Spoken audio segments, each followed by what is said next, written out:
I don't know about you, but I think about dog rescue as a really wonderful thing to do, although it has its challenges. Our dog Molly is a rescue, and my guess is that she was not just abandoned, but abused. She probably had a set of puppies, and we think she was about 2 or 3 when we adopted her.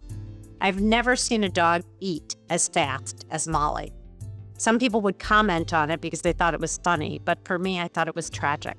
You could feel the trauma in her frenzy as she inhaled her bowl of food. She's only about 12 pounds, and she can eat. I'm guessing, because she can't talk, that she's thinking this could be, in fact, her last meal. She is a love and simultaneously a heartache when you witness the steer in her approach to eating and pretty much everything else. She's a challenge because this can sound funny, but it's really disturbing when it's in your own house because she pees literally wherever she wants. Hence, few rugs in our home since she tends to like soft spots, but anywhere will do if she can't get herself outside. And even if she can, but there may be something in the way or something scares her, she will resort to a way of life that is based on having lived outside. Hence, she eats whatever she can find and pees wherever is convenient. She is fear-based and survival-based. And I can't say I blame her. She is now 12 and a half years old, had her for over 10 years, and sadly, she still eats as if she will never get another meal. She eats whatever she can find outside and has the most blood-curdling scream when anyone touches her backside or even when something, even a leaf, brushes up against her without her knowledge. We've all gotten used to it over the years, and it is only when a visitor comes over and she screeches with panic that I realize that she isn't over that yet. And the visitor feels so awful, like she stepped on her or traumatized her. And our response, both to the visitor and to Molly, is, "You're fine, you're fine." And that's our kind of tagline for Molly: "You're fine, it's okay, you're fine." I remember when we first got her, and she would only go to our dog Max, who's 2 years her senior. And he seemed like a safe haven to her, and thank goodness loved her. And they became 2 peas in a pod. And when a stranger would come by, as long as Max would go up to the stranger first with a sense of safety or comfort, would Molly follow. Her trauma has stayed with her, and yet I know in my heart that she is comforted by the life we've given her, and that she knows she is wanted and loved. It gets me a little teary as I even recount this story. Animals sense when you want to comfort them. They can be challenging when they have been in a world of pain and mistrust, and we are asking them to trust us, or sometimes even assuming that they should, when they have no basis of that based on their background. In some ways, that's really like people. The more consistent I am with Molly, the more relaxed she generally is, and yet that loud-pitched, curdling scream is something she will never, ever give up. Woof, that was like hard to share. Welcome to Small and Gutsy, our podcast featuring nonprofits and social enterprises under $10 million. My name is Dr. Laura Shirk-Witkoff, and I'm excited and proud to be your host. We hope you'll love the stories as much as we do, and perhaps you will find needed services, a job, volunteer, invest in, or donate. Small and Gutsy is not just a podcast, but a 501c3 nonprofit. Our vision is to spotlight every smaller nonprofit and social enterprise to raise their visibility. So please help me with our vision and send me any organization you'd like featured to laura@smallandgutsy.org. Rescues seep into our hearts, and so it is incredibly important for future rescue owners to understand the importance of working with knowledgeable dog rescue programs. I came across one recently referred by this episode's generous sponsor, Trope and Trope Law Group, the law firm for protecting your assets worldwide. In fact, they're actually working to further secure the Small and Gutsy registered trademark. And I cannot say enough good things about their professionalism, sparks, and getting the job done perfectly the first time, which isn't always true for some attorneys. Thank you, Trope and Trope Law Group, for supporting Small and Gutsy. Additionally, they referred our featured organization today because managing partner Conrad Trope is not just an excellent attorney, but a dog rescuer himself. Carlos, his dog, was adopted through one very special organization, Helping Herders Rescue, and I'm sure my guest and I will talk about Carlos, but he's a really special dog. Rescuing is so different than adoption. I just wanted to sort of make this distinction.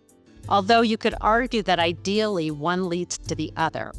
The clear difference is that rescuers take pains to make the best match possible between their rescued pups and the foster homes that house them, and often fully adopt them. This is a very personalized experience, particularly when the breed you are rescuing is a herding breed.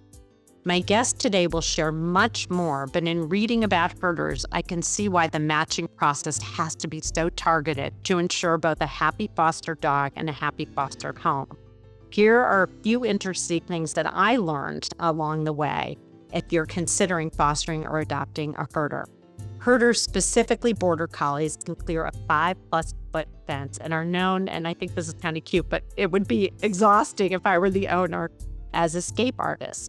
My guess, and I think my guest will correct me in a few minutes if I'm wrong, but just thinking about this, my guess is that they may be escaping if their owner isn't nearby, as they tend to be very attached to their owners and become anxious when the owner isn't present. They have a great deal of energy and are often misperceived as stubborn or even neurotic, and I think they're very intelligent too. And they're sometimes perceived as difficult to train due to their sensitive nature and desire to be connected to one person versus being part of a family.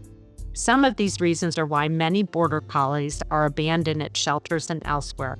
Hence, the need arose and was filled by 3 very special women to join together to start Helping Herders Rescue. Helping Herders Rescue's mission is to match herders to humans in Southern California. They are a foster-based program dedicated to helping dogs recover, prepare for a family, and find great homes. This is particularly challenging with herding breeds, as they are often misunderstood. I am so very excited to introduce my guest today, Lori Mercer, Adoption Coordinator for Helping Herder Rescue. And I think, by the way, this is not her day job. The organization is built upon dog lovers who cannot turn their back on these abandoned herder breeds. So welcome, Lori. Let's get started. I'd love to hear your origin story and your passion for really supporting this particular set of dogs. So welcome. Nice to have you. Thank you so much, Laura. Thrilled to be here. Honored to be here. Actually, it's quite humbling. We're just a small and scrappy team, 100% volunteers. We don't have a facility. We don't have a full-time staff. We're very fortunate to have donors that keep us running and helping these animals. So thank you very much. You understand how that goes. And Conrad is why we do what we do. He's a great example. If you ask Conrad, he'll say that Carlo is the best dog ever. If I get my job right, every one of our adopters would want to argue with Carlo because they have the best dog ever. And so, and Conrad would certainly stand up for Carlo, but everyone would. I think that's why we're trying to match herders with the right people. A little bit like a love match, if you will. Yeah. Linda Suffolk and I are the original co-founders, and we're on our board. And Dawn Carton is also on our board. That's why I said we're pretty small. It's the 3 of us. And we have an incredible team of volunteers who open their homes to foster. And it just started in an even smaller and scrappier way. My mom was a school teacher, retired school teacher, and she and I grew up in a very small rural community. He would drive from home to work and back, and sure enough would typically find an animal, would bring it home and would find it a home. So my mom knows that I like to blame and thank her for this as sort of my passion project. She still sometimes fosters for me. So I'm off on my side fostering. I was actually fostering border collies. And oddly enough, it was social media that connected me to Linda Seppicle, who I'd never knew before, who was living about an hour away from where I was. And she was fostering cattle dogs. So Australian cattle dogs are another herding breed. And we just happened to have the same passion, but opposite talents, which makes for a great team. As we know, diverse teams are great teams. I don't know if we're great, but we try to be. And so I'm more of the people person. I'm a border collie person. And I'm really great with dogs that are nervous and shut down. Linda is incredibly talented when it comes to medical, so she does all of our medical work. Wow. She prefers cattle dogs to border collies. We love to argue which one's better because no one loses that one. And she's incredible with our fosters and helping them really manage through getting dogs into homes, picking the right ones. So we were sort of a natural fit. I helped her place some of the dogs she was fostering. She helped me find dogs to foster. And then lo and behold, all these years later, we are an actual 501c3. We asked Dawn, who was a longtime foster and an adopter, to join the board and help us as well. And so it's really the 3 of us keeping this going, all brought together. None of us would have ever met had it not been for the love of herding breeds and a real interest in making sure we get them into the right home. So I feel lucky to be in this group. It's a group of people really passionate about the breed and making sure they go to the right type of home. Yeah, it's such a beautiful origin story because you wouldn't have otherwise met without this interest. And it's not just the interest in the breed or the animal, it's really the interest in saving them. Because the statistic that I read is that so many get dropped off or abandoned because people don't really understand them or don't know how to work with them or don't know how to train them or they don't have a sentimentality for them. And so they end up getting a dog and then not knowing what to do and then abandon them, which it sounds like has been the case. So I would love to hear sort of some of the differences in the breeds and a little education, because mine is so limited, on what makes these breeds special and also what makes them somewhat challenging when you don't recognize that you need help in really understanding their sensitivity, because I think that's so much of what it is. I agree. For those who like sports cars, and I do, we all think we want a Ferrari. And I think about how many stories of someone who buys a Ferrari and they do one of two things. They either pay someone to teach them to drive it, which seems crazy because we've all been driving a long time, or they don't pay someone and then they end up wrapping it around a tree.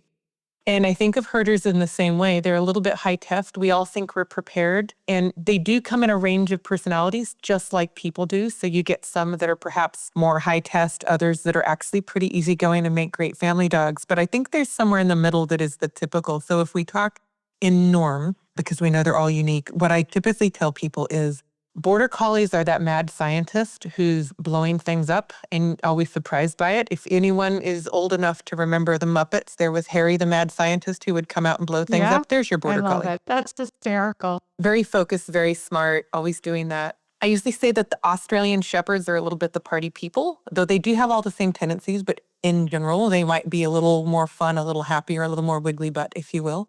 And then to me, the cattle dogs are that kid in class who pulls your hair and shoots spit wads, but you still like him. That's the cattle dog. They're kind of jerks. No. When I say that to cattle dog people, they always laugh with this funny sense of pride versus feeling embarrassed. Cattle dogs are a little bossy, but they are all built, if you think about what they're originally built to do, they're all built to work with a cowboy or a sheep herder. It doesn't, whatever the person is with livestock. And that person typically gets up very early in the morning and they're checking on their livestock. They're saddling their horse or they're getting their ATV ready. They're riding the fence. They're fixing fences. Like that person is constantly doing things. And when you're working livestock, you want a dog that's always looking at you saying, what next? What next? What next? Now what? Now what? And so that's actually what they're like, is they're always on the go, but they're mentally always asking you what to do. And so Wow. what they really want is, while they're active, I would argue that there are a lot of breeds that are more active. People with bird dogs, people with huskies, they might be actually more physically active. But I think of herders as a dog who really want to have you be their mental business partner all day long. And so Yeah, you kind of have interesting. to make them your full-time hobby. You don't have to run them all day long, but you do have to keep them mentally engaged. So that, I think, is where people are surprised. Well, they're attentive to your needs. That's a really good distinction. And I love your analogies, both with the type of each of those breeds, but with also the idea of a Ferrari, because you think you want this beautiful car, beautiful dog, but you don't take the time to really understand how it works best and that's going to fit into your life best, because it's a marriage, as you pointed out before. It really is. So I find that fascinating. So they're very attentive to your needs. So that's why they are so sensitive too, I would imagine. They are. And I'm sure there are people that have them as service dogs, but I think you have to get a pretty special one because if you're nervous, they're nervous. And because they're a herder and they're built to manage the behavior of others, if you're nervous, they want to figure out how to help you manage the situation, but they manage it like a dog. And so they'll sometimes manage with a nip, they'll manage with a bark, they'll manage with behaviors that maybe as people we wouldn't want them to manage with. But I also like to think of herders as sort of a thinking person's dog because you frequently have to be maybe a little bit ahead of them in order to manage them. But herder people like that. That for us is really fun, but you just have to want that typically to want one of these breeds. I love that. And so when you're matching a home for each of those breeds that you talked about, you're looking for something a little bit different, I would imagine, in the home that's a foster home or eventually adoptive home. Is that true? It is true. Yeah. When I talk to people, because we're all on the board and we all divide up things. And so Linda's our foster coordinator. Dawn is our secretary. She actually keeps us in line and focused, which I think is fabulous. We needed that. And then I'm the one who talks to all the adopters. And I will say, I probably talked to 99% of the applicants. And not all rescues do that because we're smaller. Maybe I have more time to do that. But I really want to understand the person first. What's their lifestyle like? What do they want in a dog? How much do they know about the breed? Are they the place where the house is quiet, or are they the place that hosts all the parties for the family? Mm-hmm. Are they on the go a lot, or are they more couch potatoes? And then I try to match them because, again, there's the generalities of herders, but you do sometimes have some that are couch potatoes. And sometimes you have some that can keep up. I've got a guy that adopted from us that's a trail runner. So he needed the non-couch potato herder. Right. If you've got someone that's got 3 children, you need the herder that's kind of herder light. Mm-hmm. And so I do want to match the dog with the person. But in the case of Conrad and Carlo, Conrad was living in one place, moving to another, and a lot of people might not have accepted his application up front Mm-hmm. just because he didn't have a yard at the time. But I Right. don't actually care if people have a yard because, as you know, Laura, because you have to take Molly out all the time. Mm-hmm. People without a yard are with their dog all the time Right. because you have to take them out. And so I don't discount someone without a yard because that doesn't mean that person doesn't maybe take their dog to work. Good point.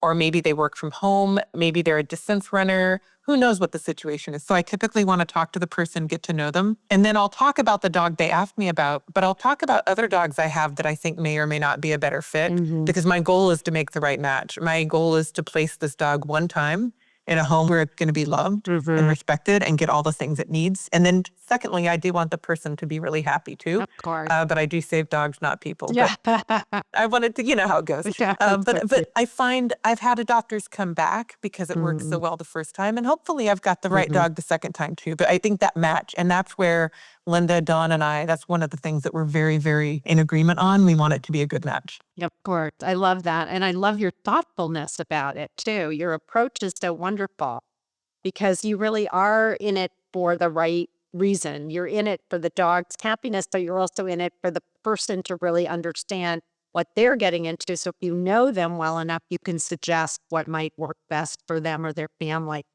So where do your dogs come from, generally speaking?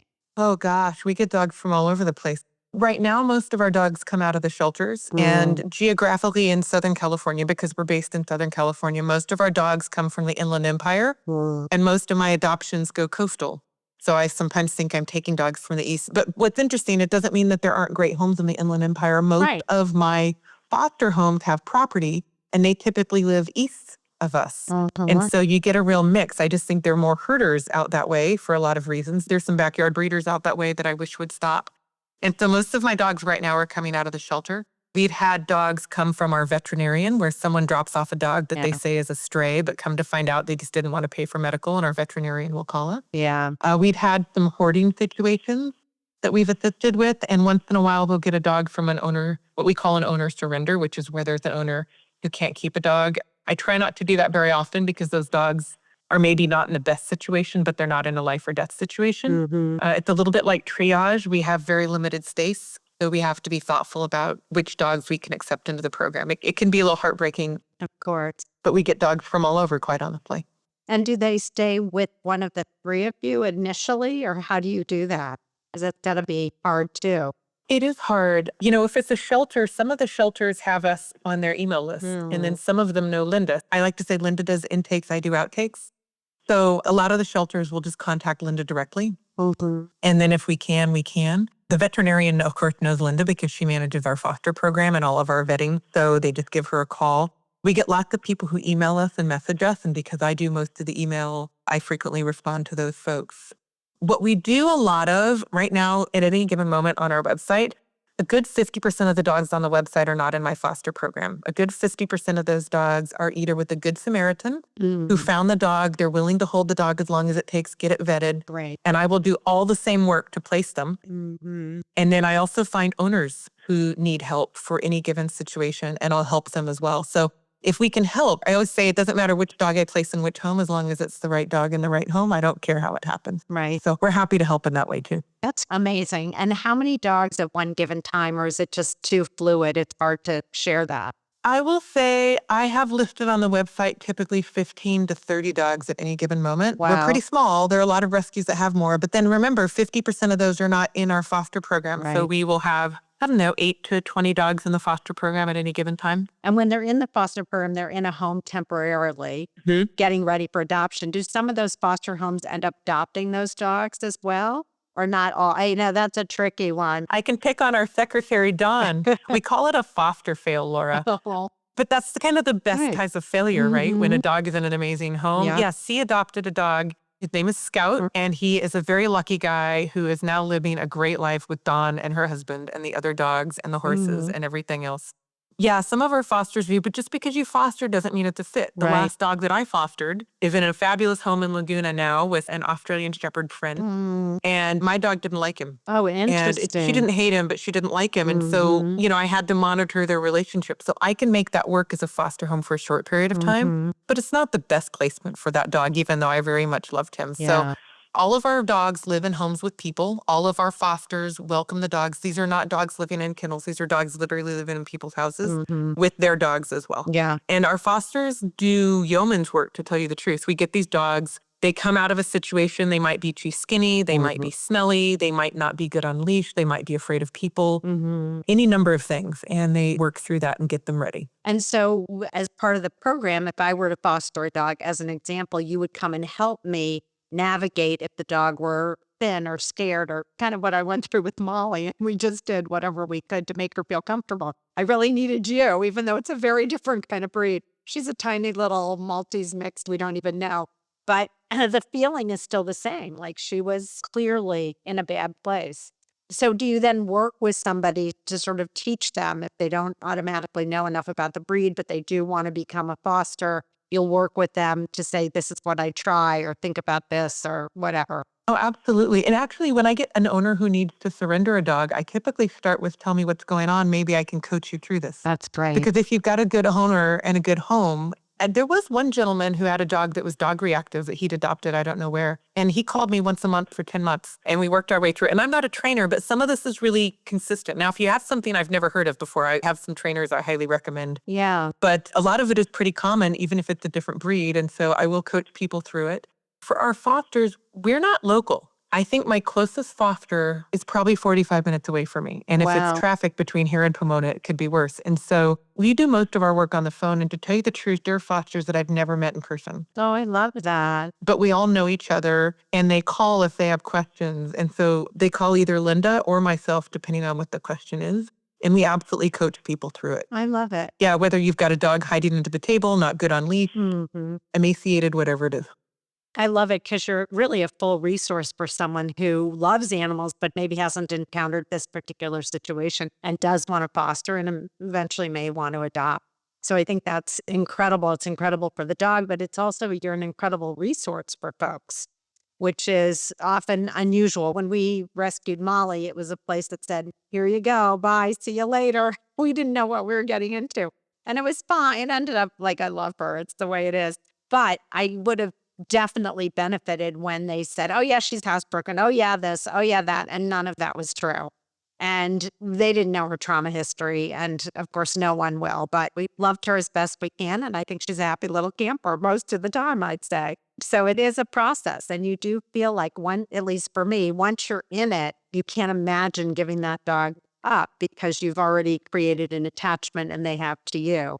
As I said, she attached first to our other dog, Max. And thank goodness that they loved each other because it was really her salvation. She would be like literally on top of him most of the time and he didn't seem to mind. Now he gets a little bit annoyed because she's kind of created her little independence and they get into it every now and then, but it's funny and they're thick as thieves, so it's really sweet. But they are highly sensitive, I think dogs are, and particularly the breed that you support, the set of breeds that fall under herders, which I think is interesting. I would love to know, do you have any highlights of particular animals that you have either fostered, put into homes that you just want to share a few anecdotes you're starting to laugh because you probably have a whole set, but I just think they're very emotional. I got very teary when I was recollecting my early days with Molly. Yeah.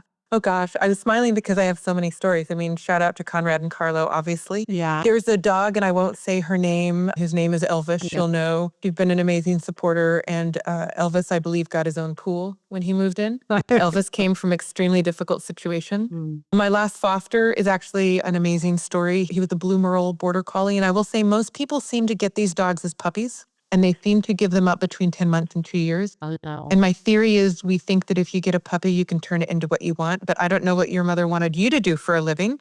But our parents raise us in a certain way, and there's a little nature, a little nurture. And so you can't get a puppy and turn it into a Labrador or a poodle or any of the breeds, right? There are some breed tendencies. Yeah. And so for me, it's some of those dogs that you get these stories. And this one particular guy, a little blue border collie, his name was Little Man Dan. Mm. Dan actually came so emaciated he could barely walk. Oh. And I want to say he was 14 pounds. He had basically been purchased as a puppy, basically locked in a kennel from what we can tell, barely fed, never out. He showed up covered in his own urine at the shelter. We pulled him. He was my personal foster, and Linda nursed me through how to get him up. And now he's running around with an Australian Shepherd buddy in Laguna in a great yard with a fabulous woman. Wow. Lord, was that heart-wrenching when you first encountered Dan? Oh, I mean, I can't even imagine. And how, when you say 14 pounds, because, Molly's little, but these dogs are not, what should his weight have been? 35. I got him up to 35 pounds. I mean, it's just mind-boggling. And I'm sure there were moments where you wondered whether this dog would survive. When I first got him, I really wondered how he had survived. In the shelter, I believe they had him for a week or two. So what killed me is he'd probably put on an extra pound or two before I got him. Because he was furry, he's a border collie, he had a little hair. He looked thin, but when I went to pet him, I almost cried. Because then you can feel every single bone, some of the shapes of the bones in a way that's just, and someone had picked him up as a puppy. And my assumption, and I don't know because he can't tell me, is that they got much more dogs than they had anticipated, which is, again, I drive a Nissan. I like zippy cars, but I don't drive a Ferrari because I think I could, but I probably can't, and I know better. So I think that's a little bit with these dogs. And I just want to comment on a few things because you've said so many amazing things, is that part of why this podcast, I hope, is important to spread the word is the information that you have shared around education on this breed is key. And what you said before was so, like you hit a home run, is that you getting this puppy, they're adorable, like babies, they're adorable, right? I mean, we can't go wrong with them, but they do have their own mind. And actually, I think most dogs do, but depending upon the breed, they're going to be more malleable than others, is exactly what you're saying. And if you think you're getting this and think, oh, it's about the owner and they can train the dog and so on and so forth, but inherently, this particular overarching breed and the subsets have their own personality and their own tendencies because that is, in fact, who they are. And so I like that you said the nurture nature thing, because as a parent, hopefully we support our children in their natural trajectory of what they want and their interests. And if you foster that and support it, hopefully they are happy as adults. And the same is true for these breeds. I think when we choose an animal, we have to think about all of those factors. And I just want to drive that point home because it isn't what I think your average person goes to, maybe a breeder, maybe a pet store. I mean, could be whole many different things. And says, oh, that one's cute. So that one's pretty. And it's just 8 weeks old and I can take it home. And that isn't true. It's just simply not true. So I love what you said. And I'd love just a few more words on educating folks about these breeds. You did it so beautifully before in sort of qualifying each. But I think what I'd love to hear are, what are some of the green flags you're looking for in someone who would take on any one of these categorical breeds that you mentioned in underbirders? What are the green flags? So if I could step back a half a second, because as you were talking about breeds, I was thinking no one gets a basset hound to go jogging, right? Because they have these amazing abilities to smell. And so I always tell people, think about the 3 to 5 things that are deal breakers for you. If you have to have a kid-friendly dog, if you have a senior parent and a walker, you need a certain type of dog. If you live alone in the hills and you never see another person, right? So what is the 3 to 5 things you have to have? And then go find that. Brilliant. And so that's a good segue into the green flags. I'm looking for someone that makes their dog their full-time hobby.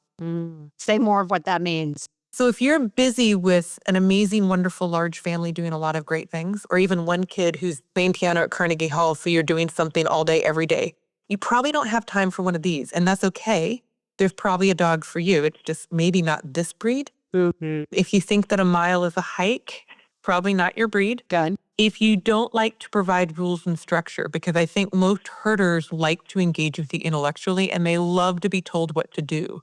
And if you're more of a laissez-faire, I want my dog to just be a dog, that's fabulous. I just think it's typically a different breed. So I'm going to stop you there for a second. And so give me an example of what that would look like, because I'm not sure people even understand that. And I think this is really fascinating. Yeah. And again, remember, I'm speaking in generalities. There's always the easygoing herder and Yeah, there's of always the course, extra of herder. course. And gosh, I'm talking to my Right. dogs all the time. And I think herding breed people are, and there are other breed people who do too. So I don't want people to think it's just this group. Now, But I have rules around my house and they love the rules. And so when I'm having dinner at the Sperry table, they need to be in the living room laying on their blanket. When I'm done, I will release them. They actually spend the entire time waiting politely, so keeping them busy, right? When I cook in the kitchen, they know to not be on the tile, not even a toe. It's called get out of the kitchen. It was the only thing I could think of. And so they can lay on the hardwood and look at me. and they understand you. When you say get out of the kitchen, they know what that means. Yeah. I just love that. So they will wait for you because part of their intellect is pleasing you. And so knowing what that is because you've given them a directive is what they will then do. This is amazing. Yeah, but the more of that you do, the happier they are. They Mhm. sit and wait for a treat. They wait for their leash. Something I love to tell people to do that's incredibly helpful when you travel is you teach them to get in and out of the car only on command. So I say load up because I used to have horses. So you say your horses load up. And then I would say get out when it's time to get out. But they're not allowed out until I say get out. And the value in that, not only to keep their brain busy, is if you're ever traveling and you stop for gas and you open the door and you forget to close it and you pump the gas and turn around, your dogs will still be in your car. And if you're in the middle of a different state, that's a really valuable one. Yeah. So it's almost like think of all the practical things that you wish your dog would think about Mhm. and then just teach them those things because then you're interacting with them. And since I don't have cattle and I'm not living on a ranch somewhere, I don't have all those things I would be doing that they can be involved in. And they basically want to be in your business. They want to be your business partner. Mm. And so I just make everything around the house. And when I'm out walking, I just give things. It doesn't mean micromanaging and they can never have a good time. That's not it. It's just I want to engage with my dogs and they want to engage with me. That's why they look me straight in the eye because they want to know what the next thing is and they love to go do the next thing. That's brilliant. It's just brilliant. Yeah. And did you always know this about this particular breed or did you learn this over time? I go back to my mom. My Mm. mom is this really cool beach kid that grew up surfing and moved out to Fresno and ended up getting into horses. And so when I was a kid, we would work cattle and pack mules. Not the normal childhood. We would literally go up into the mountains for the summer. And so these were the dogs I grew up with. This is all I ever had. Love it. They just Mhm. make sense to me. I'm also a little type A, so maybe that's why they make a lot of sense. Mhm. It's all I know. I love all dogs. Mhm. I just have a special affinity for herding breeds in general. Right. For me, like I said, it's typically border collies. And then the other breed I really love is called a McNab. Most people don't know about that one. My rescue partner, she's a cattle dog person. There's an amazing rescue, Border Collies in Need in San Pedro. She's a Border Collie person. Opti Rescue San Diego, obviously Australian Shepherds. Jerry does great work too. So there's a small network of us that love our herders and we typically specialize a little. I love that. And your other partners, did they also have experiences as young children with their breeds as well, or did that come later? Oh, that's funny. I've never asked Border Collies in Need or Aussie Rescue San Diego. I'm assuming so. They have years and years, just like I do, of experience. Now, my rescue partner, Linda, she did not grow up with herding breeds, and you don't have to understand Right, them. You know, right. if you're type A, you're type A. Right. And so she found them later in life and started with this amazing cattle dog named Tap. And Tap actually came off a working ranch, and Linda ended up having Tap and was Tap's very final home and made this great love connection. And now it's just cattle dogs for her. She likes the punky ones. She likes the cattle dogs. I like the more neurotic ones. That's why I like the border collies. So again, it's everyone's personal taste. It's just so interesting. And you mentioned one breed I hadn't heard of, a McNab, or what is that breed? Yeah, McNab. I have one laying right over there. Plain Jane. There's a guy by the name of Andrew McNab in the late 1800s. I think that's the right timing, who came from Scotland to Mendocino County. Mm-hmm. And the rumor goes that he wasn't liking particularly the working style of the local dog. He wanted to adjust it a little. So he brought a Scotch collie. No one knows exactly what it was, from Scotland, and basically created his own breed. And there's still a McNab ranch in Mendocino County. Wow. A lot of people in the Central Valley on the east side work McNabs. A lot of people on the west side work Border Collies. And so it's a small non-AKC registered. I hope it never becomes AKC registered because I want them to breed for the quality, not the look. Mm-hmm. But it's a special little dog, kind of a wash and wear. kind of dog. I love it. And so when you say KC registered, it means then it becomes a breed that people will purchase specifically for that breed, and then either they're overbred or something happens. Well, I mean, not all breeders are that way. I don't want people to think badly about breeders because Right. I'm a rescuer. There are breeders who breed for the love of the breed and are very particular about where their dogs go and breed for the specific qualities that breed has. Mhm. Right? So someone who's breeding basset hounds for the special qualities, someone who's breeding a border collie for their special qualities. Mhm. I think it's hard for me when we start mass producing Yeah. and we're not careful where we place them because it's Right. heartbreaking for people when they get a dog that's not a fit and they have to let it go. And it's heartbreaking for dogs when they end up in bad situations. So I just wish we bred a little less because there's some Yeah. amazing dogs in the shelters, Right. really amazing dogs and Mhm. amazing dogs in rescues. But if someone needs something for a very specific need, there's Right. absolutely a place for breeders. Yeah, no, I understand that. And I totally appreciate it as somebody who's rescued myself. As challenging as it's been in some ways, I would do it again and probably do more of a puppy and understand the breed and have somebody like you in my life that I would consult with and say, what do you think? Because it does make such a huge difference when somebody's so knowledgeable about a particular breed. And then, you ask those green flag questions and then you get a sense of what somebody really is able to do. And then with some coaching, it can really work out. So it sounds really like the person you coached for 10 months over the phone, it ended up working out with that individual, it sounds like. Yeah, his dog is never going to love other dogs. You can't turn a dog into something it isn't, especially if it's one, its nature may not be that, and then it may have gone through trauma. Right. But his dog was highly dog reactive, and now he plays frisbee with his dog Mm. outside the dog park. And when a dog comes close, he taught his dog to come to him, sit, and look him in the eye. It took a lot of work. Wow. But when I find someone who's willing to do that, I'm willing to bear whatever I have in case it helps because that's a great owner and it's a great dog for him. Mhm. Oh, there's another guy. Oh my gosh, I'm totally forgetting his name. He actually entered his dog last year in the PetSmart pet contest Oh. in a frisbee competition. Oh. And his name is John. In case he's listening, I won't Yeah. say last names, Okay. but John Yeah. got a cattle dog from me. It was living out in like the open and had very little training. Probably had never been in a house. And he took this dog all the way to a competition on national television, which I Amazing. thought was absolutely amazing. So Wow. I'll have to send him a note after the. That's amazing. And also, you're talking about, as you said before, with this particular breed, even the subsets, it's the relationship the owner has and the time invested in that relationship, which can still be a dog that could be a family dog too, as long as there's one person who's taking kind of ownership and responsibility for how this dog responds and reacts. So it's really understanding and learning that is so key. And I think it's brilliant once you ask the questions, understand what the issues are and what somebody needs to try to connect it, which is really what I hear so much of what you do as a rescuer is all about. Yeah. And those are beautiful stories, just beautiful stories.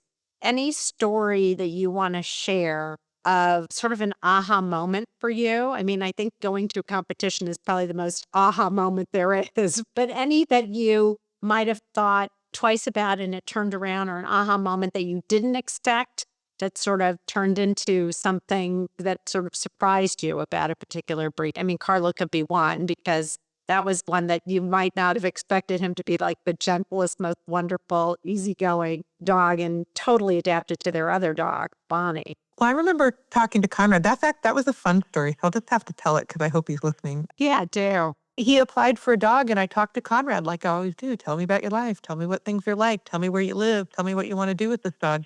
And I actually told Conrad I don't have a dog right now, but I like you. I like you as an adopter. I just don't have a match. Mm-hmm. But if I think of something in the next few weeks, because I usually remember for at least a couple weeks, I'll call you. And I don't know if it was a whole week, but I had someone else reach out with a dog that their son had.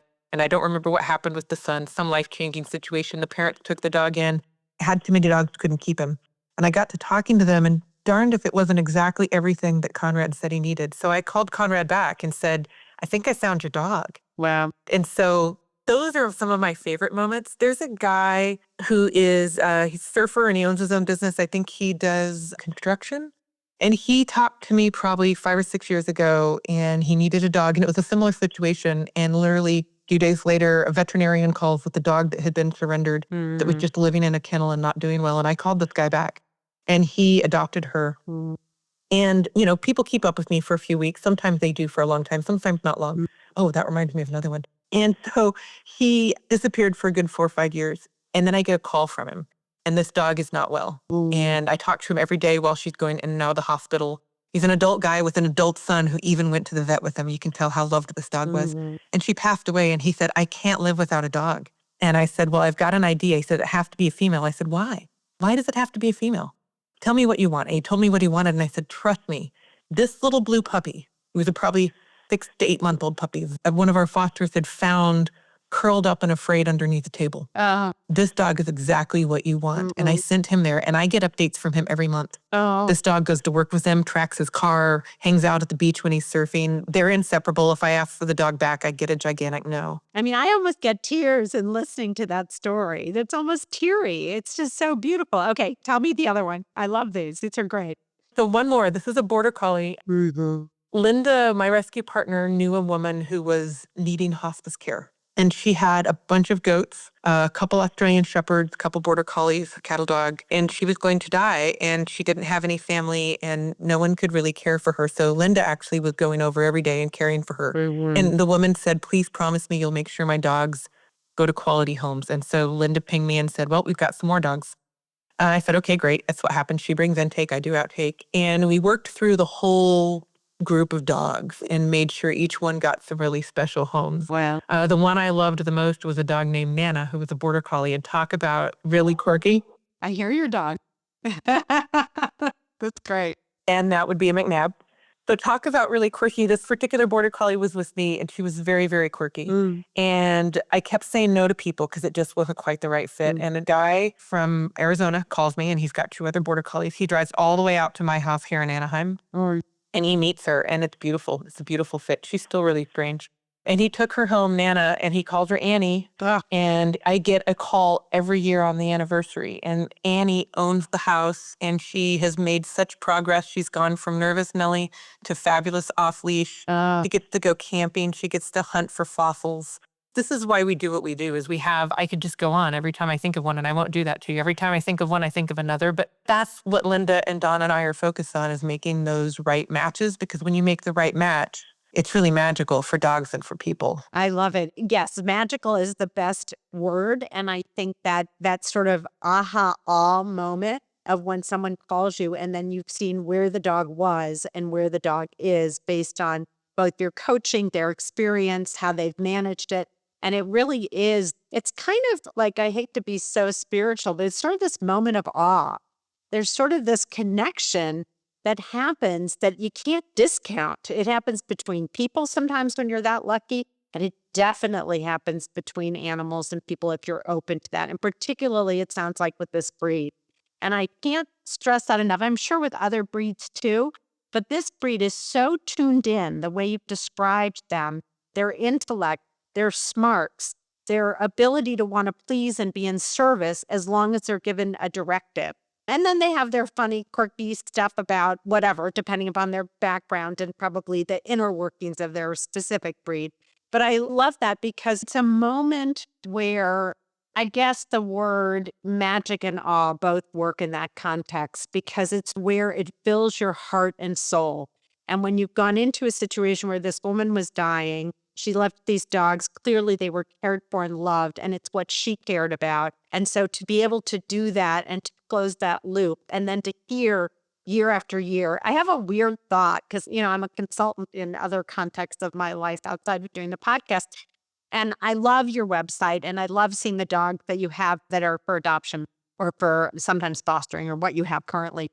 I wondered if, and I know you've been in operation for a while, but I wonder if you could start something where folks could give you a call, which they tend to do, or send a picture of sort of the dog and the owner and sort of what they're doing. And you start developing a scrapbook of sorts of this historical, because it's a story. These are all stories that are woven together through your collective experience of the three of you.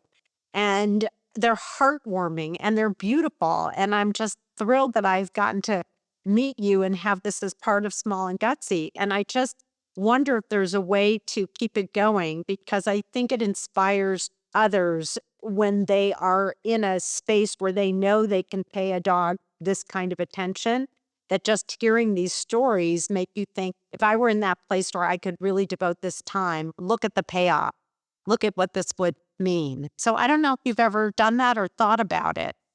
We've wanted to do that. Makes me want to add you to our board, Laura. We talk a lot about things we want to do, and we're 3 people. I Yeah. think what happens is people want to volunteer and they want to come play with the dogs. They want to walk the dogs, and I appreciate that. It's just that our dogs live in foster homes, so they get all the walks and attention they want. Right. But what we would love is if someone wanted to help us do that, because to your point, I do have a job, Right. a career that I love with an organization that supports nonprofits as well. And then, Linda has a job, plus she's a grandma, Dawn works. And so we've thought about it, and it's on my list to do from the last board meeting, and I haven't done it yet. And so, like, if there was someone who wanted to help with some website management and pull those stories, I would love to involve someone. I mean, talk about a fun thing to do is to reach around and hear everyone's story.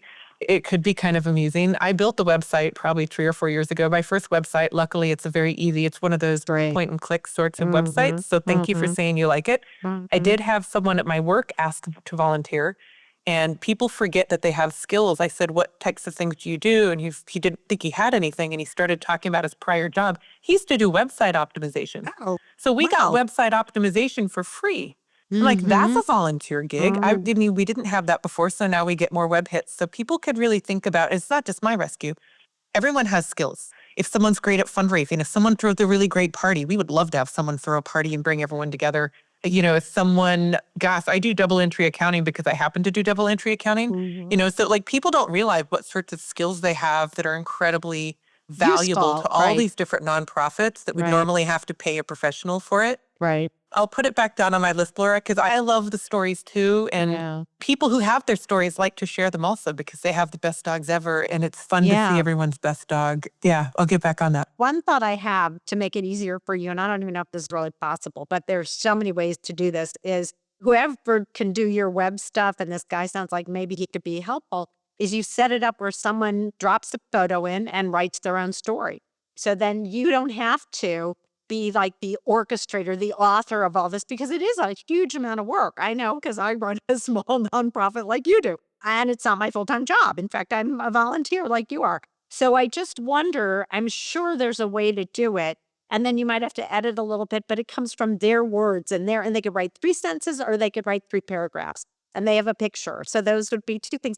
I just think about, I'm going to tell you something that's sort of silly, but I think about, I'm dating right now. So I think about these dating websites, right? And so you put a picture, you put a few pictures on, you write a little, they ask you prompts and you're like, oh my God, how much do I want to share, whatever. So I know they can be set up, right? Do it for your dogs, like do it for the rest. I mean, it's such a beautiful way. And it meant someone might not be able to do it the first 2 months. But within that year, it would be great to send a reminder and say, please do this, because it inspires other people to learn about both the herding breed and our particular rescue program. And so I just think there's something out there that could work for you without taxing you, because I so understand that. And it's funny that I had come up with that and you had been talking about it as a board. I must have felt, I saw so much of your passion in the stories that I thought, how do we capture that other people outside of hearing it on the podcast are going to be able to go back and reflect. And I also, another reason is I thought, how do I honor all of those individuals who have gone through your program and have successfully worked with a dog, and how good that must feel. And they're so grateful. And I also think the rest of us are grateful to them as well, because they've taken this animal and created this wonderful experience. And so it's kind of both sides. So that's why I brought it up. No, I love it. Thank you. I might call you back. You can call me for dog tips, and I'll call you for. Yeah. I will find a way, because I know what you mean. There are self-serve where people get to share their own stories. We do have a private Facebook page for our adopters and fosters where they can share amongst themselves, because sometimes we'll have a litter. Like we'll get a single mom. She'll get fixed. The puppies will get fixed. Everyone would get the home. And a lot of times they'll do things like share the DNA. Yeah. And then someone's like, oh, mine is that way too. We had this amazing litter of cattle dog basset hound. I kid you wow. not. And they are as cute and bossy as you would think they are. And there's a wonderful gal named Danny who is a multiple time adopter, and she and her partner came and got one of these, and they just sent the DNA, and it's I fabulous. love So that. yeah, I bet they would put up something. I think if you have a Facebook page already, then I wonder if there's a way to streamline that onto your website or some way, because you could do a link either way so that you're tracking these stories. And I love that you have the Facebook page, because that's actually provides a service for people. They get to share and learn from each other as well as you all. So it's great. Really great. That's the whole point, because someone might have a question and one of the others in the family might had an answer for it. So yeah, Right. it's a great way to connect. Yeah. And you could, in the meantime, just put a link from your website to that Facebook page and vice versa, so that there's this back and forth option. Anyway, just a thought. I love talking about I this like stuff. it. And you're just so passionate. And it's so easy to sort of think of how do you capture that passion in a way that's useful for future folks who might want to adopt, and existing folks too, to honor what they've already committed to, which is beautiful. So you may or may not know, but at the end of our podcast, I usually ask a round of quick and gutsy questions. So are you ready for your quick and gutsies? I've loved these at the end, and I was dying to know what you were going to ask me. So yes, go for it. Okay. So what is at the top of your wish list for helping herders rescue? The answer can't be money or funding. So what's at the top of your wish list? I asked the board when we first set this up, and what I was told, and I'm looking at my notes, is we're looking for a puppy foster.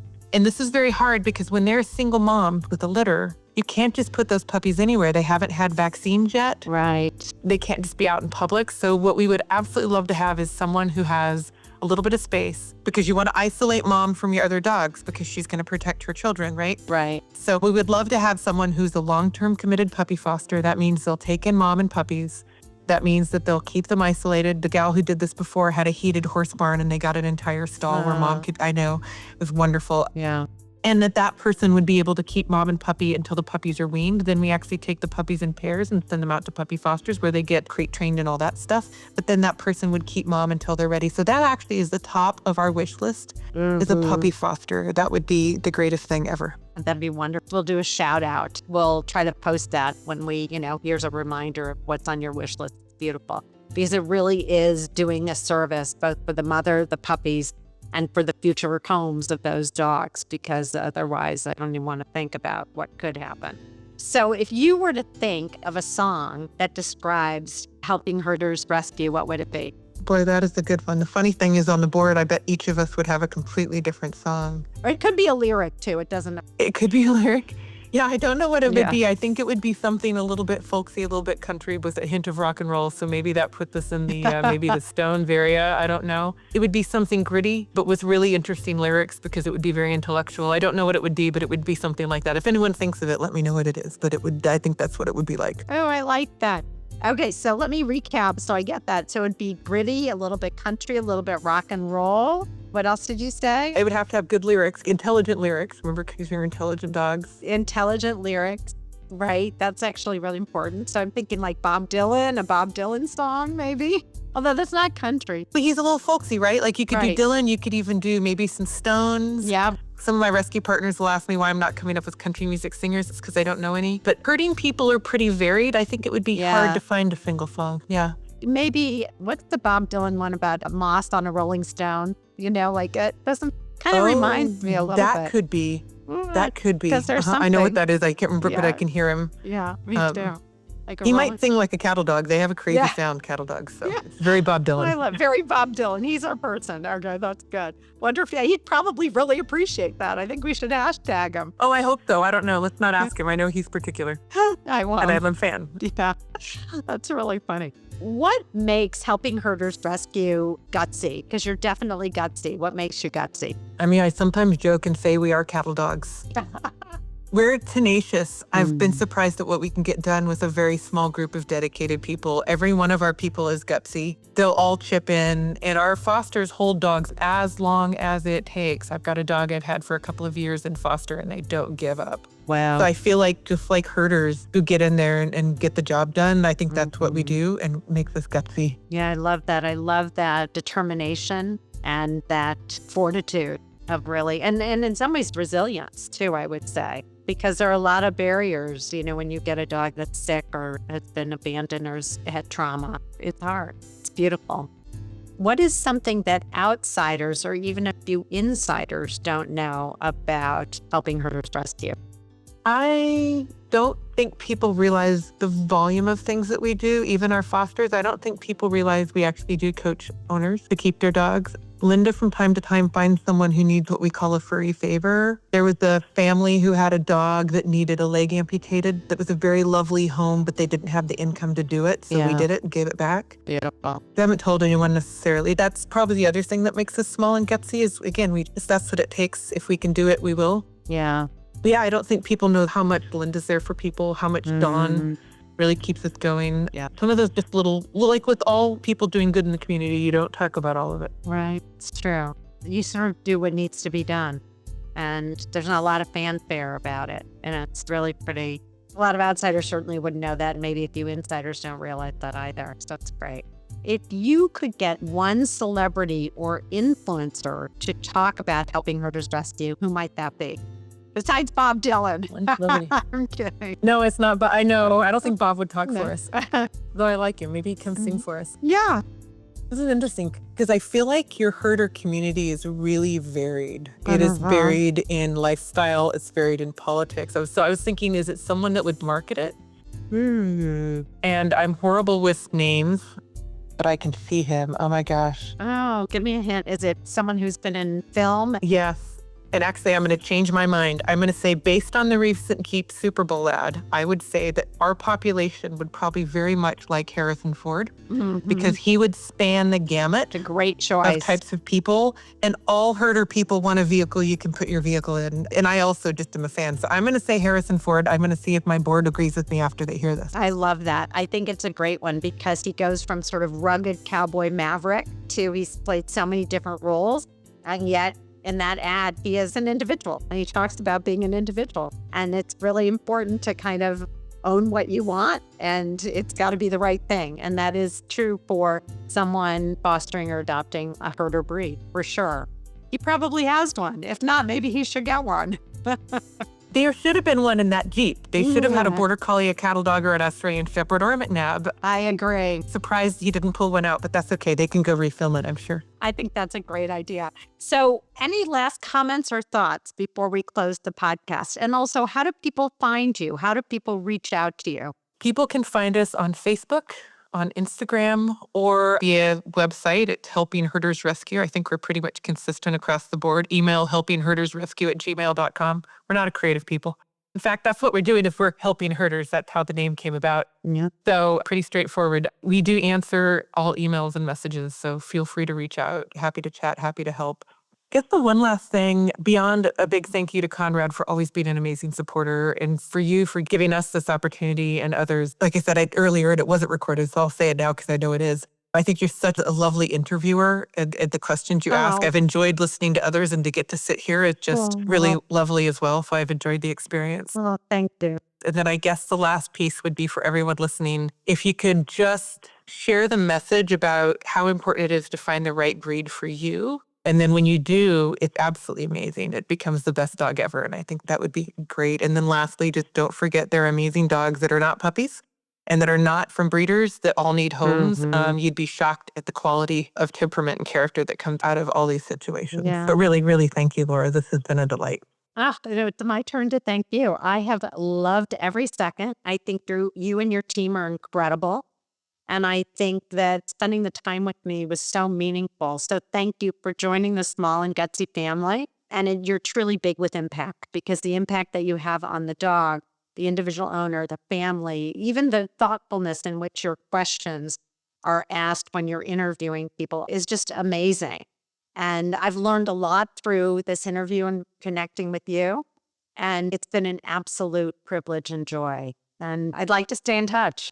Thank you so much. That would be lovely. And if you have questions for me that might help Molly, let me know. Shutdown dogs tend to be my specialty. I might take you up on that. I mean, I've had her for so long, and she is my little love bug. I love her to pieces. Please go to smallandgutsy.org to check out all of our episodes. And if you're so inclined, please purchase some Small and Gutsy merchandise, consider sponsoring an episode, or making a donation. Both are tax deductible and help keep us going and spotlighting these great organizations. The opinions and viewpoints expressed by our guests are independent and don't reflect the position or views of Small and Gutsy.